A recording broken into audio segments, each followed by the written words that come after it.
toward the one, the perfection of love, harmony and beauty, the only being, united with all the illuminated souls who form the embodiment of the messenger, the spirit of guidance.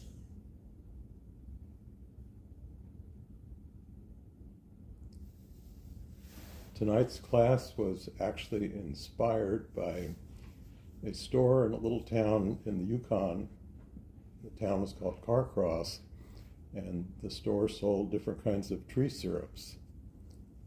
And the person at the store had samples of the different kinds, and he had samples of maple butter and other butters made from different kinds of tree sap. And he had machines there that made this butter, and he explained that if the butter is not properly mixed, it'll be gritty. And perhaps some of you have tried something like that. There's just little pieces of grit, but he said if it's really done right, it's smooth. So that triggered a lot of inspirations. And being in the Yukon, where Diane and I just recently went to see the Northern Lights, the atmosphere there, besides the air being so pure and clean, the vibrations were so clear that meditating was very inspiring, and lots of insights came. So I'd like to share some of those with you from what came.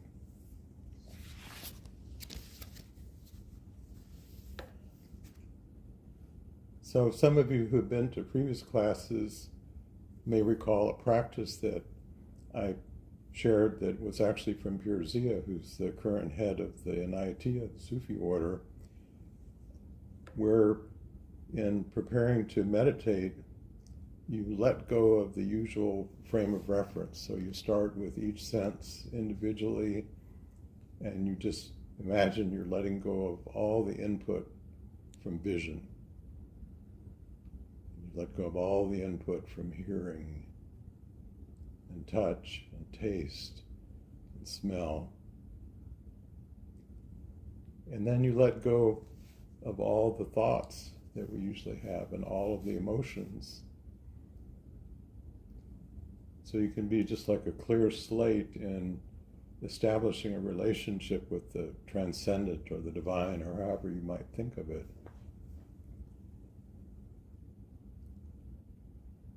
And in traditional ways of thinking about doing something like this, the notion of surrender, you might think, means, well, you just disappear. You disappear what you think of as yourself, so there can be nothing but the divine coming through. And I must say that's kind of a historic view of spirituality and religion in many traditions. But the Sufis say it leaves out something very important. The Sufis say that creation began because God was a hidden treasure, desiring to be known, to know and be known, to love and be loved. And the only way that that could take place is through a relationship between the divine and everything in manifestation. And this can't be just a one-way street of the divine just zooping on down and becoming aware of things. It has to be a connection with beings in manifestation. And that connection is much stronger and more potent when beings are awakened, at least to some extent, and can consciously participate in this process. So the Sufis talk about the light that descends, and in the Zohar, the mystical writings of Judaism, it said that the divine was originally in this infinite ocean of indescribable light, and that the divine hollowed out a vacuum in this infinite ocean, and then through that vacuum descended a shaft of light, and that light became the stuff of the creation of all the subtle realms and the manifest realms of existence. You could say different vibrational aspects of light, all the way down to physical manifestation. But in this process, there is a light that returns from beings in manifestation, including us, the returning light. And it's not just like a mirror. It's not that we just reflect back the same light that came. That light is transformed through all the experiences and the wisdom gained through our life's experiences. So in Judaism, it talks about, in the Kabbalah, about something called the bread of shame. And the bread of shame is when a being becomes capable of engaging in this process that helps to fulfill the reason why there was a creation in the first place. If that being holds that light in for themselves, instead of sharing it with the divine and with other aspects of manifestation, that they're partaking of the bread of shame. So we want to engage in this process of circulation, and not just circulation, but transformation. So there's a transformation of the light that is the basis of our being, but it's also the light that's transformed through our being, through all of our experiences in life, through our joys, through our sorrows, through everything, is resulting in a light that returns to the divine. But that's not the end of the story by any means. There's a meeting of these two types of light, the descending and the ascending light. And there's a term in, I think it started in the Zoroastrian tradition, called the Barzakh, Barzakh. Barzakh is the meeting place. It's like the interface between the manifest and the transcendent. And if you're familiar with the Tree of Life, in the Kabbalah, there's different Sephiroth, different stations of this Kabbalah, and the central station is called Tifereth, and it's in the heart. And the heart is the place that the manifest and the transcendent, these different lights meet.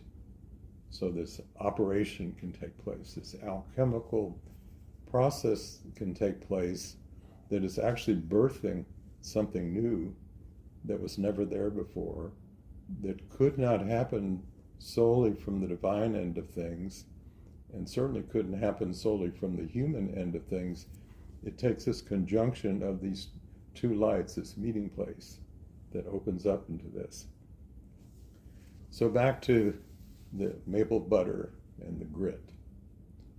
Okay, so let's say we try to engage in this process I described earlier, releasing the input from the senses, releasing all the thoughts, and releasing all the emotions. What is it that keeps us from fully being able to do this? Well, what keeps us from being fully able to do this, you could say, are the sticking points. It's the habitual issues that pull us back, that draw us into concepts and reactions, and we all have them to different degrees, and these are present in our thoughts, they're present in our emotions, they're present in our physical being. We have places in our bodies where we store tension, and other places may seem kind of numb, where there's really not a circulation of light and energy. So you could say that this is the grit. So how do we go about releasing this grit? Well, for one, we don't disappear. Because if you disappear, analogy that came to me was, it would be like if God gave you a set of guitar strings, and God wanted to hear the music that you could make with these strings. But you said, well, boy, these are sacred, I'm going to put them on the altar and just let them sit there. Well, what kind of music are these guitar strings going to make sitting on the altar? Absolutely nothing. They're not going to resonate with anything. They take your participation in it. And we could say that our whole being is like an instrument. So we do practices. Many of us do breath practices. Many of you are familiar with the elemental birth practices of earth, water, fire, and air. And there's other kinds of breathing practices and practices of working with energy, working with light, and working with sound, that we're working on attuning our being. Why do we do this? Well, there's lots of benefits in this. One, it's good for our health. Doing the purification breaths is very good for your health. It's also good for our psychological and emotional states of well-being, and all that is wonderful, but that's not the sole point of this attunement. This attunement is so we can become capable of participating in the cosmic symphony that each of us is a unique note in, or you could say a unique instrument in. And we're not just a one-note kind of thing. We can put forth the vibration that's called for in different circumstances and situations, but there's a recognizability about that. Just like if you have, let's say you have favorite saxophone players or trumpet players or whatever it might be, there's something that you can recognize if you listen to the music of one versus the music of another. They're playing the same instrument. They may be playing the same notes and the same rhythm, but there's something unique that comes through. So there's something unique that comes through each of our beings in any circumstance that we find ourselves in. And if we're not conscious of what's going on, then usually we just fall back on a habitual way of being, our old patterns and so on. And one way we could think about what's termed as karma, it's just the conditioned patterns that we get caught up in that seem to repeat themselves over and over and over again. And to me, the outdated, I feel, explanation of what karma is, it's usually described as, well, you have to burn all your karma. You have to suffer the consequences of all the bad things that you ever did, and you have to stick around to get the fruits of all the good things that you ever did. But it's like there's this cosmic ledger, and you got to clear the slate before you can move on in your spiritual journey. You want to get to whatever you think is the end point of this journey. But there's a very different way of thinking about this. Just as there's this grit, as I've described it in our own being, you could say that there always has to be kind of this grittiness of manifestation. It's never ever going to be this idyllic, totally smoothed out thing, because if it ever could be, and if it ever were, there could be no change. It would be static. And it wouldn't be very interesting, and it wouldn't evolve. There would be nothing really to be gained by it. You might go, well, why bother having a creation in the first place if it's just going to get to this steady state and nothing interesting ever happens with it? So what these gritty places are just like the sand in the oyster shell, and what happens to this sand? Pearls form around it. So this grittiness are the nuclei of opportunities for something to open up that was never there before, and by our way of relating to that circumstance that previously caused us to be constricted, to be caught up in it, now it's opened up into a new space of possibilities in which things can happen that were never possible before. So the Sufis say that there's a new creation born at every instant. And in different language, physicists say the same thing. They say that time is not really continuous. There's the tiniest discrete units of time, Planck units of time, and shorter than that has no meaningfulness. So it's just like, in a way, like the frames of a movie. If you look at the reel, it's just this picture and this picture and this picture, but it goes by so fast that we think it's continuous. But at every instant, Pir Balayat would say there's a new dispensation that comes through. There's new things that are possible, but our conditioning and our habitual way of being makes us think that what's going to happen next is just a linear continuation of what's happened before. Just a little bit more of this, along the same lines.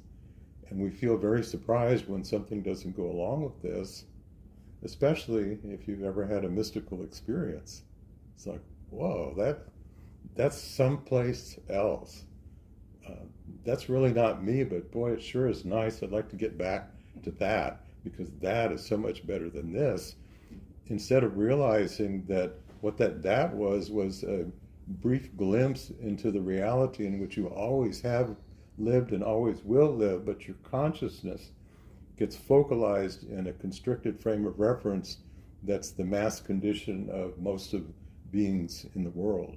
So there's a very heavy gravity pull just to stay in that and not free yourselves from that. And that's what awakening means. Awakening means freeing yourself from your conditioning.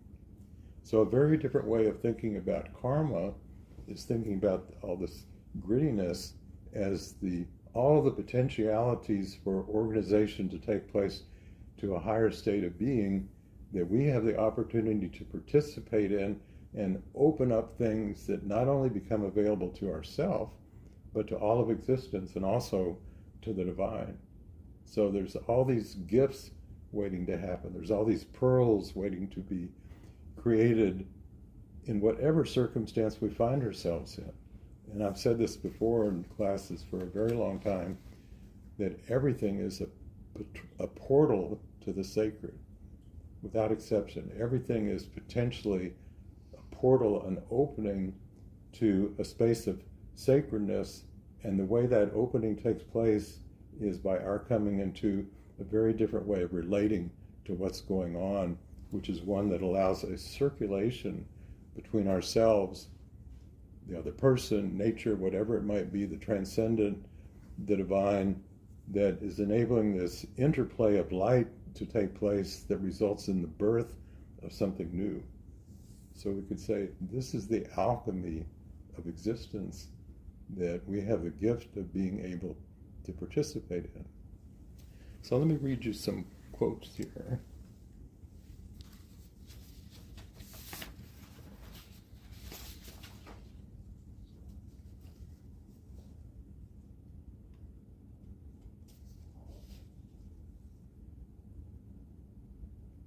When we speak of surrender, it is not the effacement of that which makes our soul truly unique, but rather the letting go of the false self, the ego, which obscures the soul's divine light. And the misunderstanding here is there's a tendency to think of the ego as the essential identity that we have. That's not what they're talking about. Or the ego is the conditioned frame of reference that is not enabling us to experience the fullness of who we really are.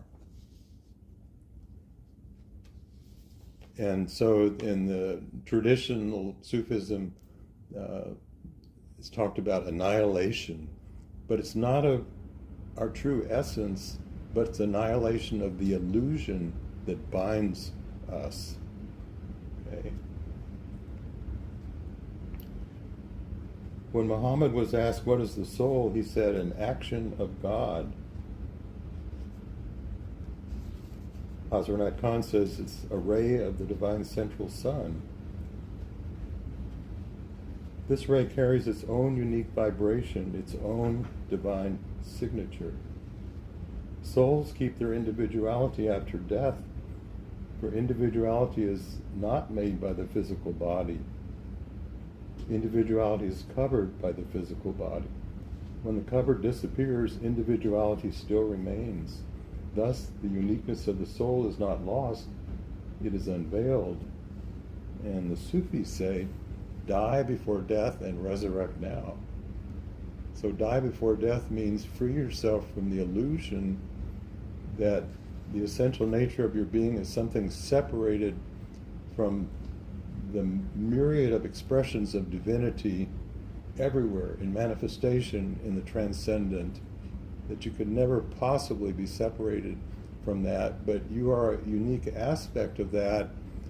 And we could say our dharma, our purpose, is to awaken so we can participate in this never-ending process of the evolution of the possibilities of divinity in manifestation.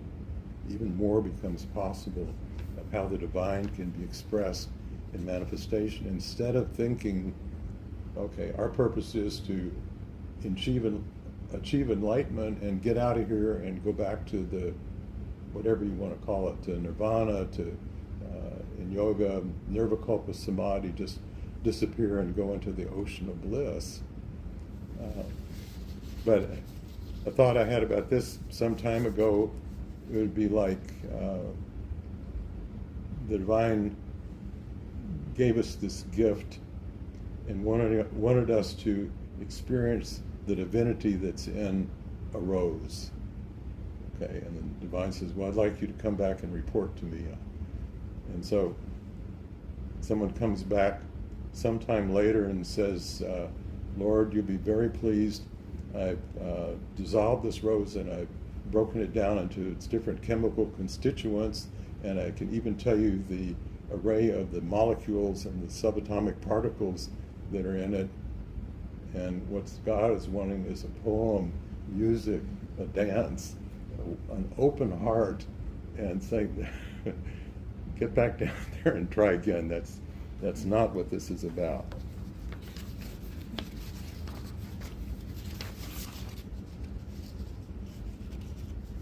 And I love this. I just saw this recently. What is it that prevents us from concentrating our thoughts and feelings on God?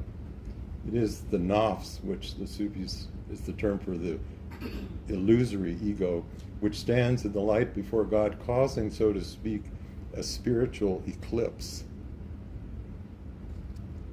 Through practices such as meditation, this false self is overcome through meditating upon the true self, which is in reality God. This whole universe is like one symphony, and all souls are as different notes. To surrender the false self is to allow one's unique note to sound clearly in this divine symphony. Surrender does not diminish your unique soul, it purifies it, allowing its divine individuality, its intended note, to resonate truly within the symphony of existence.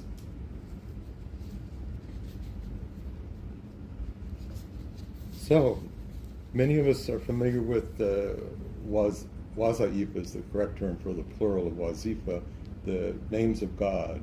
We work with these. In other traditions, yoga, people work with mantras, sacred Sanskrit syllables, and other languages use other sacred languages.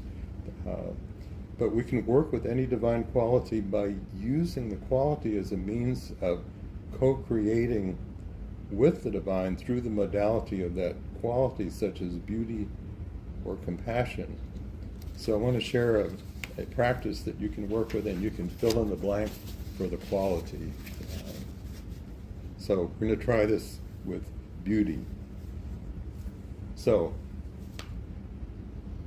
when someone works with the divine quality, at first when they repeat it, they might think, okay, this is kind of this magical thing that if I say it, it's going to do something to me. Well, if you work with it enough, it is going to do something to you, but you're going to transform through your relationship with the quality, and the quality is not something out there.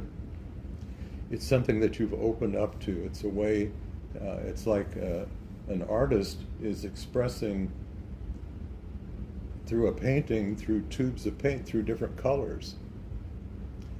The colors aren't the point, the process is the point. So beauty is one modality, compassion is another modality. There's so many different modalities. You can pick any divine quality. So with this particular practice, we're going to invoke the quality, and those of you that are new, the way that we invoke a quality is first say Ya, Y-A, which means O, O-H. Jamil, J-A-M-I-L, means divine beauty.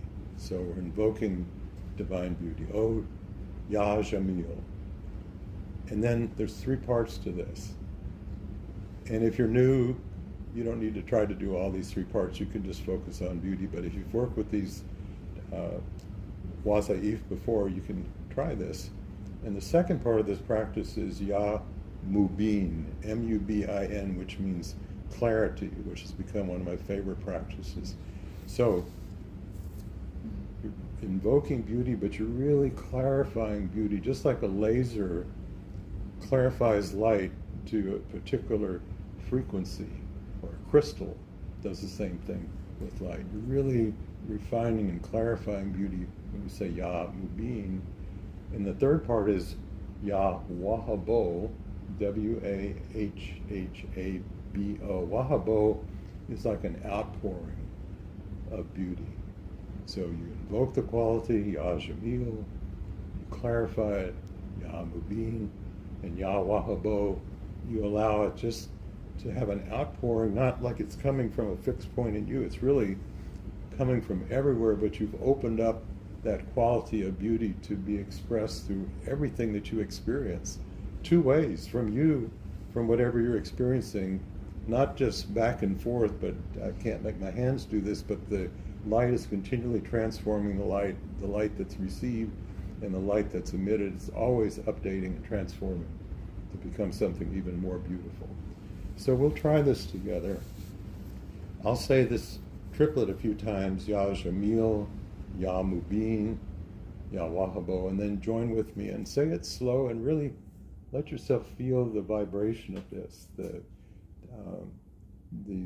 names of God, when people work with them through different traditions, the languages are said to be sacred languages because each of the names, the vibration, carries the meaning of what it is. So it's not arbitrary.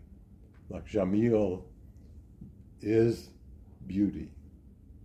Okay? So I'll do it a couple times, then join with me. And we'll do it slowly. Ya Jamil. Ya Mubin. Just listen for a couple times. Ya Wahabo. Ya Jamil. Ya Mubin. Ya Wahabo. Then together. Ya Jamil. Ya Mubin.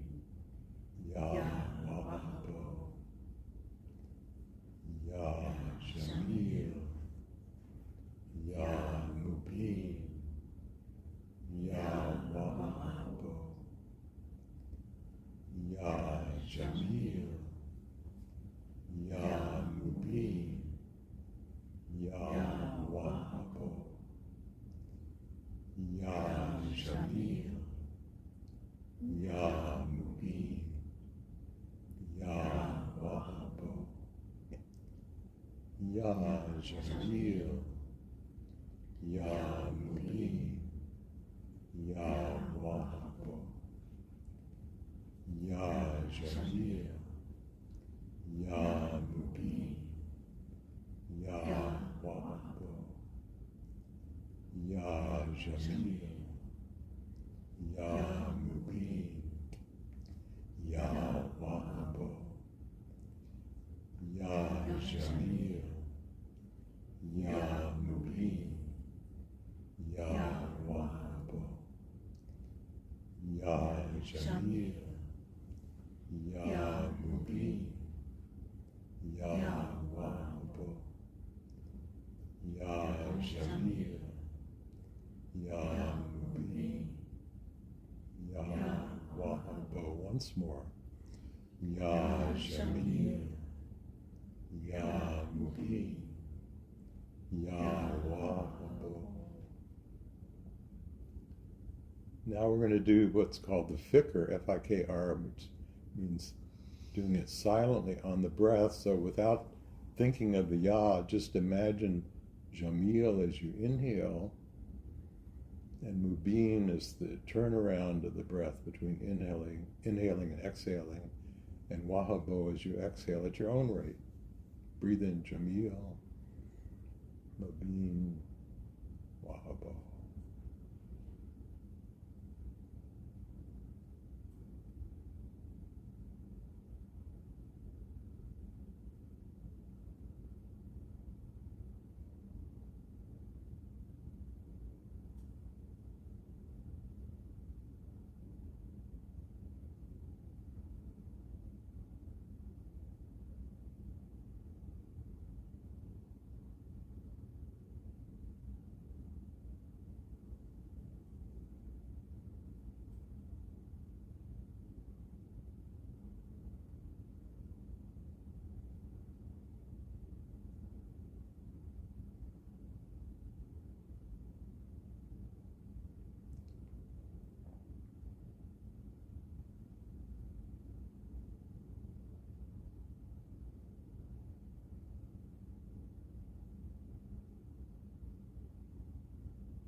And now let go of the words and just let yourself feel the essence of what you've experienced.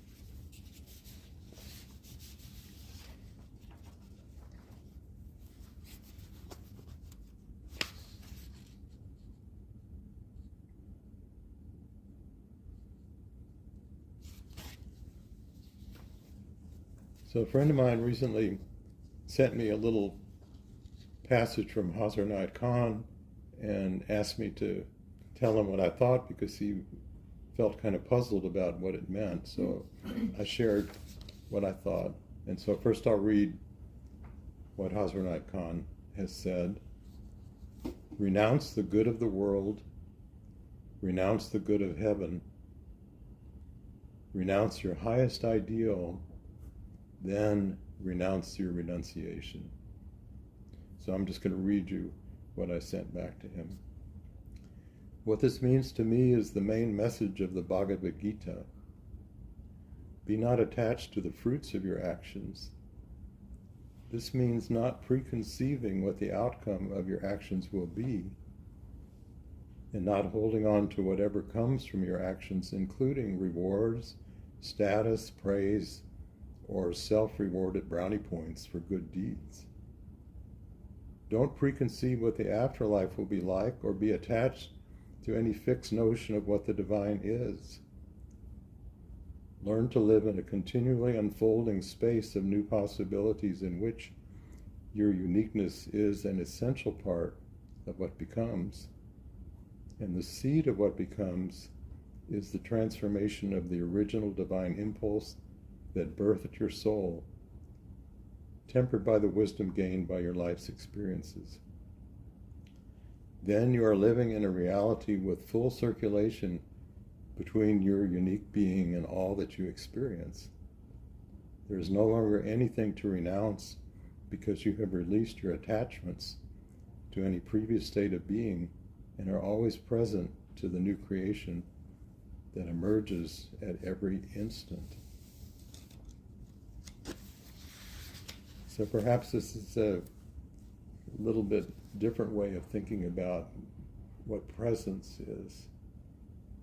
So the basic idea of presence is, well, all of you that are in the room tonight are physically present. But your thoughts may be on to things tomorrow, things yesterday, or whatever. So there's different degrees of even being present in a particular circumstance. But still, we might think that presence is something static. Okay, you've got my full attention. I am present. That's good. That's certainly a necessary ingredient. But there's presence in one way in which you could have an expectation of how things are. So even if there's something much more wonderful happening, you might not be able to perceive it because you've preconceived without realizing it what's possible, and so you don't see anything more than that. And I've shared this example many times, and maybe some of you have seen this. There's a video of a little experiment that was done at Harvard many years ago where they made a clip of 10 people, say 5 of them had white shirts, 5 had black shirts, and the ones in white shirts were bouncing a basketball to another person with a white shirt on. And your job was to count in 1 minute how many times the basketball bounced. So watch this thing and you say, well, so many times. Says, well, You're right. That's how many times it bounced. Now, was there anything that was unusual about this? Oh, I didn't see anything. Watch it again and forget about counting the basketball. And then you watch it again, and I must say this happened to me when I watched it. The whole time, behind the players, there's a man in an ape suit going around beating its chest. And because that's the last thing you expect in this Harvard experiment, you're supposed to you don't see it. It's right there in front of you. So if we're not seeing that, imagine what we're not seeing, not just seeing with our eyes, but perceiving, experiencing in the world in which we really exist, but we live in a self-imposed simulation of the actual reality in which we exist, which is the normal, in quotes, condition of humanity, that just about everybody lives in this simulation, and anybody that perceives anything different is thought to be, well, like some adjectives sometimes aren't very nice. Well, they're just, pie in the sky, dreamers, mystic, whatever. But the true nature of who we are is so much more than what we can perceive with the five senses. Hazrat Inayat Khan said that the human being is the only being in all of existence who exists in every realm of existence. The jinn realm, the angelic realm, and he says, and Birbalayada said, that we have bodies in each of these realms. We have a jinn body, we have an angelic body, and we tend to think of, well, they must be packed inside of us somewhere, they must be teeny tiny, but actually they're much vaster than the physical body, but we can't perceive them. And why can't we perceive them? Well, it's analogous to why we can't see infrared or ultraviolet. Our physical senses are not able to pick up those vibrational levels of something which is very much a part of the reality of many animals. If the animals could communicate with us and understand, that go, well, these poor humans can't see what I see when I look at a flower, or what I hear when I listen to these sounds, these these various low vibrations, very high vibrations. So it's like we all have a collective hearing loss, we all have a collective vision loss that we don't know that we have, because it's the way that it's always been. So the thought never arises, well, maybe there's something more to reality than this. And anyone who's ever looked at pictures of from radio telescopes, X-ray telescopes, that can pick up different vibrations from space, the universe looks totally different than it does through an optical telescope. And that's every bit as much a reality of the universe than what we can perceive. But when we think about the universe, we just think about lots of galaxies and stars. We don't think about all these other incredible things that are very much a part of what the universe is.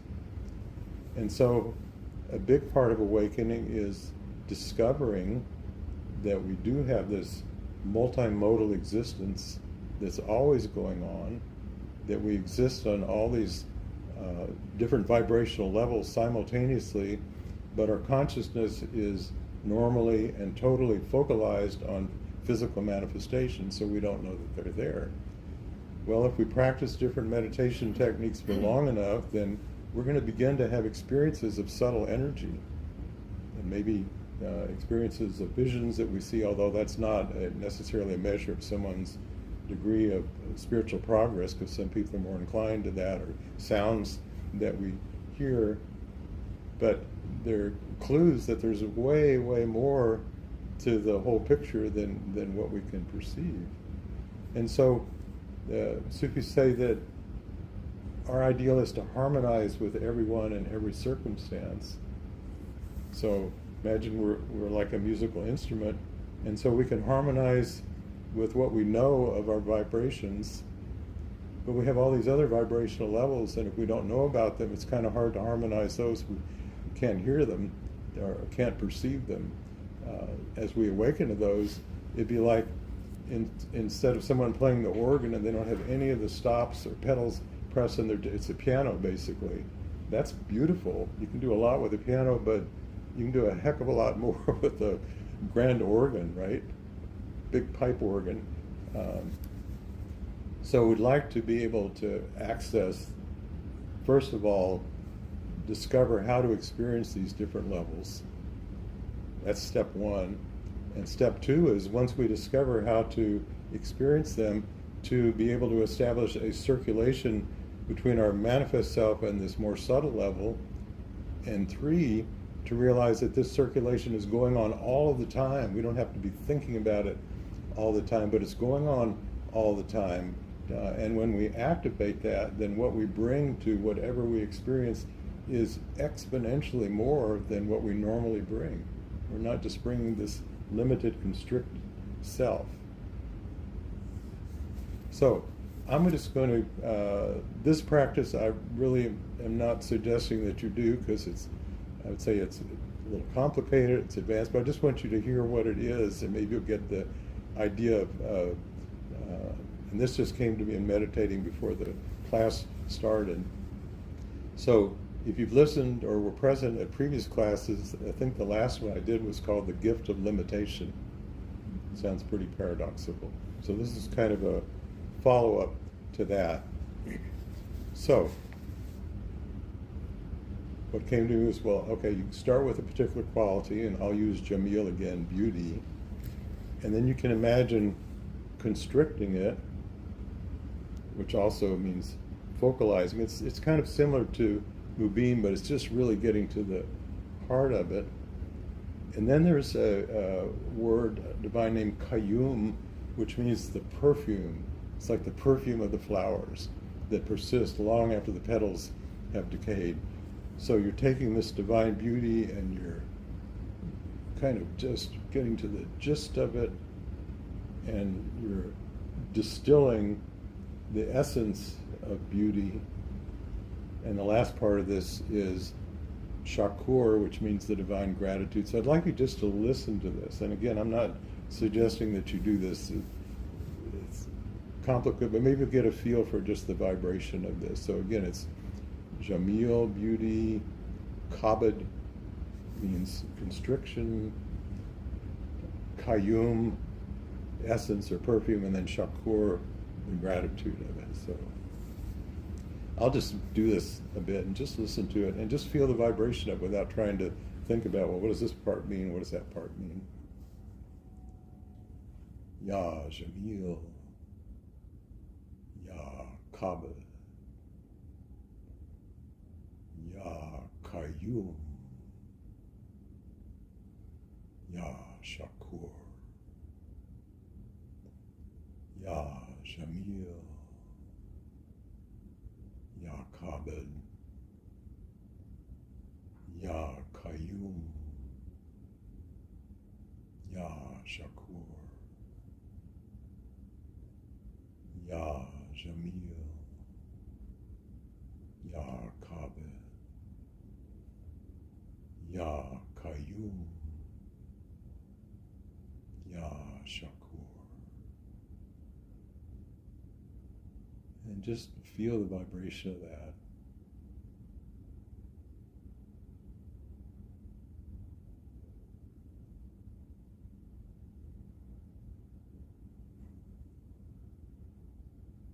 Feel that the quality now has become even more than it was before.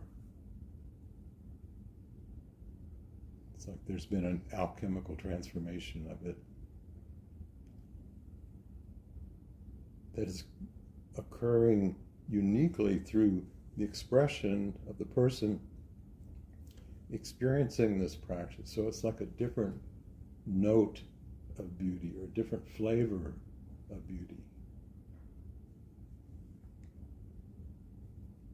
So we have the possibility of engaging in the process of alchemical transformation of any divine quality and bringing forth a distillation of that quality that's now got a note, an overtone, just like sommeliers, when they're tasting a wine, can say, well, it's got a note of this and it's got a note of that.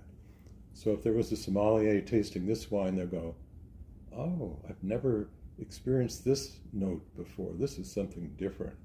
It's become even richer. It was great before, but now there's something, a richness that's been added to this. And what's been added to it through our unique way of experiencing, any quality like this now becomes available to everything in existence, every other expression of the divine, as well as to the divine being.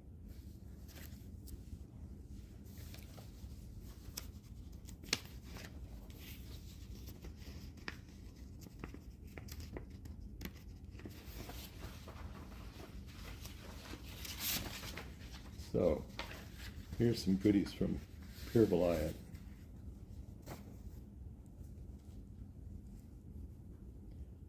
Well, actually, this first one I think is from Hazrat Inayat Khan. Every note is fixed in its place, so every person is fixed in their ideas and ways. But the one who treads the spiritual path, they are all notes, and they are no note in particular.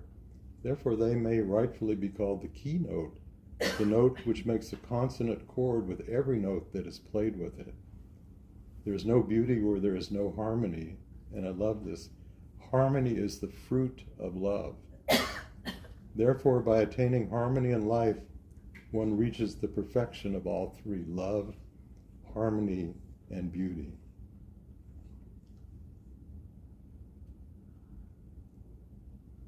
And then he talks about, in its recycling, the seed is subject to determinism, causality, but the variables presiding over its mutation are infinite and hence unpredictable. This could be demonstrated by the fact that while every cell of our body carries the code of our whole body, the cells of our immune system are open to develop unforeseeable faculties ad infinitum. Such is genuine creativity. It is unpredictable and hence involves levels of reality beyond the known. Your imagination is an expression of the creative imagination of the whole universe, funneled down through the personal bias into constrained action. Trust your imagination when it is enlisted by your passion for the sublime, because it is through that ecstasy that the universe organizes itself as you. It is almost as though it is through that ecstasy that the universe organizes itself as you. It is almost as though you create the universe of light as you discover it, or you discover it as you create it. It is beyond the commonplace experience that is demeaning to the spiritual status of our being. In the heart of the human, the whole universe is reflected. And as the whole universe is reflected in it, and this is actually from Hazrat Inayat Khan, the human may be called the heart of the universe.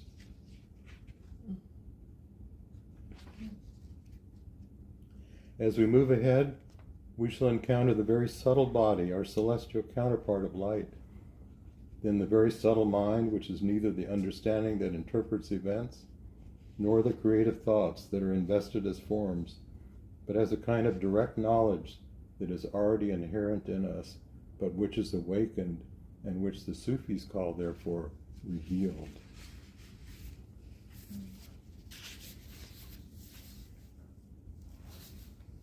So let's just take a few moments to reflect on what's been shared, and see if you can go beyond just your concepts about what you've heard, but if this has triggered something in you, has opened you to different vibrational aspects of your being, perhaps which were somewhat latent or dormant, then just open more to those and feel the resonance of the essential nature of your unique divine soul with all of creation, participating in the unending and ever-changing and ever-evolving music of the spheres.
And may the message of God reach far and wide.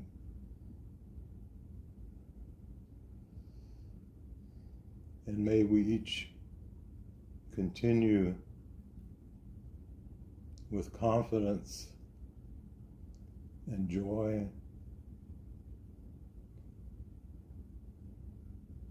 in our never-ending unfoldment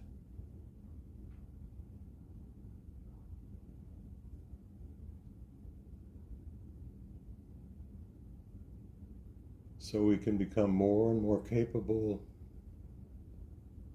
of fulfilling the purpose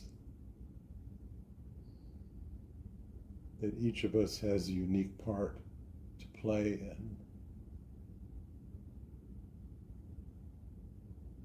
in every aspect of our life, in every experience, whether waking or sleeping,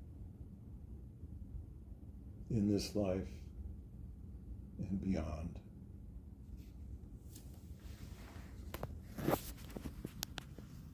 Amen.